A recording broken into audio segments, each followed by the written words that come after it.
Le problème sur mon portail, pour continuer, je vais devoir faire de la soudure. Mais juste avant ça, tout simplement, on va fixer les premières charnières. Comme je vous disais, des charnières de porte pour un portail extérieur et pourquoi pas. Il y a déjà des trous en fait dans mon poteau en béton, donc je vais les exploiter pour me partir sur une bonne base. Donc je prends les chevilles de la bonne taille, je cherche, j'ai plein de stocks que j'achète chez Noz. Et donc là, je pense que ça c'est pas mal. Ça rentre pile poil dedans. On va mettre la première vis. Et donc, à partir de cette base, je mets le portail et je vais pouvoir prendre en fait mes différentes mesures et mes premières marques pour ensuite pouvoir, une fois que ça a été mis niveau et que j'ai creusé le sol, tout simplement, je vais pouvoir percer, hop, directement. Donc, je fais mes petits marquages. On peut voir là où je vais percer. Donc, perceuse à percussion pas cher, de chez Action à 20 balles, ça fait tout à fait le taf.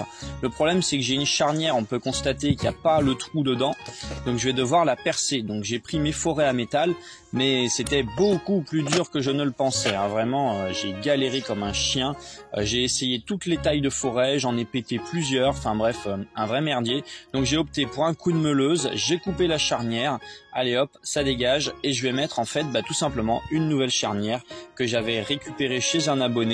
Donc je vais faire ma petite soudure bien propre. Enfin bon, première fois que j'utilise la machine à souder, je sais pas trop comment on appelle ça, à fil fourré là, le poste à souder à fil fourré.